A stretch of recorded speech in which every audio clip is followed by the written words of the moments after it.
ここだな。この御見会議にて話し合うべき議題は主に一つ。外敵、すなわち転入生の対処。 그의 이름은 노무라 후도. 그는 오늘 이 학원으로 전학 오게 되었는데요. 등굣길에 무장을 하고 있는 여학생들과 여장을 하고 있는 남학생들을 보게 됩니다. 여장을 하고 있었던 남학생은 노무라에게 여장을 하지 않으면 험한 일을 당하게 될지도 모른다는 이야기를 해주지만 노무라는 그 이야기를 귀담아 듣지 않습니다.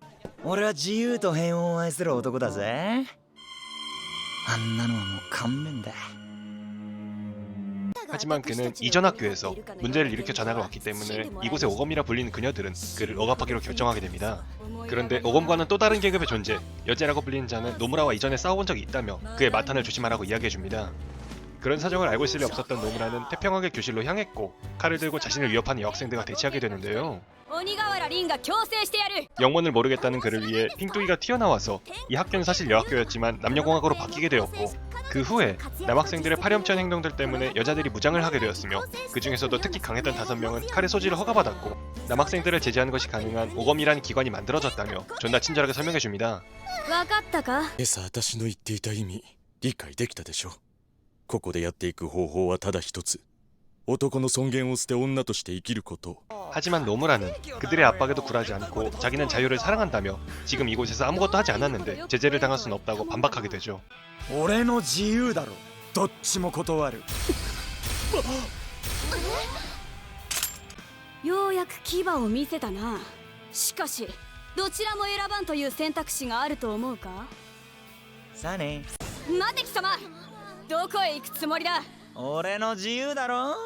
ま、次のチャイムが鳴った頃には戻ってくるさ。 그렇게 노무라는 전력으로 도망쳤지만 오니가와라는 그를 놓아주지 않고 추격을 하게 되며 결국 그와의 한판 대결을 하게 됩니다.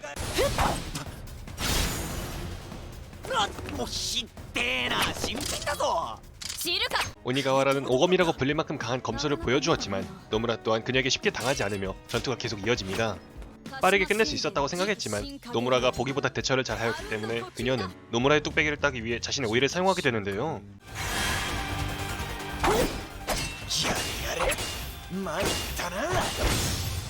노무라 또한 이런 곳에서 당하고 싶진 않았기 때문에 그도 자신의 힘을 보여주게 됩니다. オタク強いね。こっちも秘密兵器を出そうかな。少々膠着してきましたわね。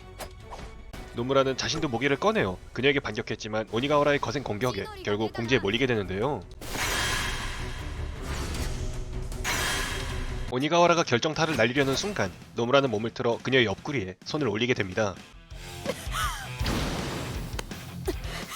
武器を捨てて手を挙げろ。オタクは刀だが俺は銃を突きつけてる。勝ち目はないぜ。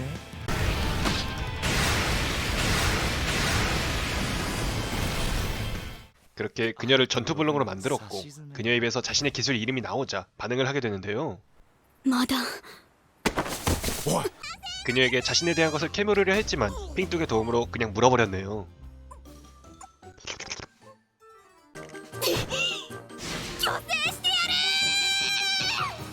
強制が虚勢になってるんですけど。まさか右足を痛めてたとはね。火の根に引っ掛けた時な。ところで外出許可証ってのはどこでもらえるんだ。証書自体は現5件筆頭の鬼瓦凛が持ってるはずよ。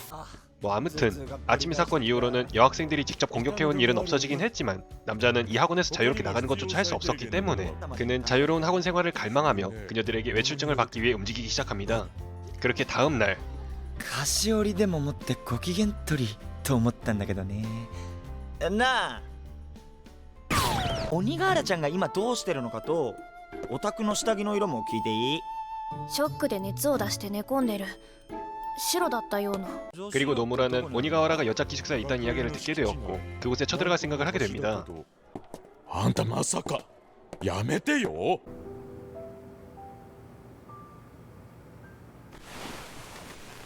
そろそろノノが様子を見に来る頃だ。キスも。いや、全ては自分が弱かったせいだ。 오니가와라는 누군가의 인기척의 자리에서 일어났지만 역시 노무라보다는 한 수 아래였나 보네요. 오니가와라는 전날 키스가 신경 쓰였는지 그에게 어떤 반항조차 할 수 없었고 그의 발린 말에 손쉽게 함락당하고 마네요. それはつまり自分と外で仕方ないな 역시 1화에서부터 츤츤거리는 히로인은 정복 난이도가 매우 낮다는 것이 학계의 정설이네요. お姉様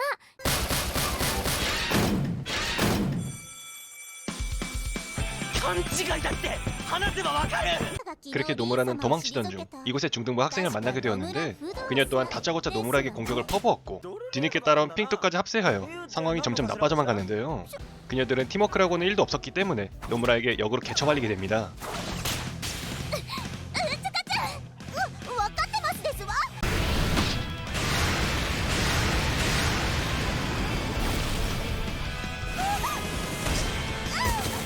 覚悟はいいか？年長者への礼ってやつをきっちりその体に教えてやるぜ。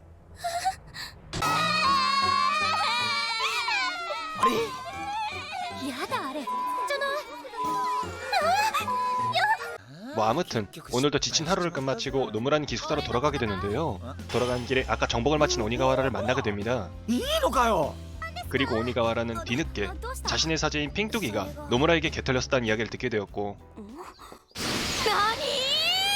다음날 바로 응징을 하게 됩니다. 野村不動おはようさん。近づいたら妊娠するかも怖い落ちるとこまで落ちたわねいけんじゃないわよ。マスコまで。 그렇게 오니가와라는 항상 문제만 일으키려는 노무라를 감시하겠다며 그에게 달라붙어 사는 생활을 하게 됩니다. 学園の秩序のため 과연 노무라는 자신의 자유로운 학원 생활을 위해 어떻게 해서 그녀들에게 외출 허가를 받아내게 될까요? 그리고 자신의 정체를 알고 있는 여제와는 어떤 관계였던 것일까요? なぜ速やかに目的を果たさない 이 애니는 문제아를 교정해준 학원에 문제아인 노무라가 입학을 하여 자신에게 달려드는 소녀들에게 플래그를 세우는 하렘 애니입니다. 삼류 하렘 애니답게 주인공에게 모두 함락당하며 플래그를 세웠고 결국엔 그것이 서비스 씬으로 이어지는 전형적인 뽕발물이었는데요. 사실 히로인들마다 성격이나 개성이 확실한 차이가 있었기 때문에 나름 볼가치는 있었다고 생각합니다.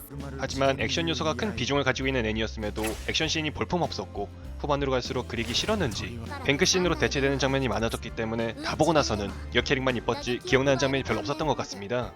그래도 오글거린 설정들이 조금 많긴 했지만 전체적인 스토리와 던져진 떡밥 회수, 주인공의 쿨한 성격은 마음에 들었기 때문에 주인공이 고자인 애니가 질리신 분들은 무장소녀 마키아벨리즘 한 번쯤 찾아보신 것도 괜찮을 것 같습니다. 오늘도 영상이 재밌었다면 좋아요와 구독 부탁드립니다. 시청해주셔서 감사합니다.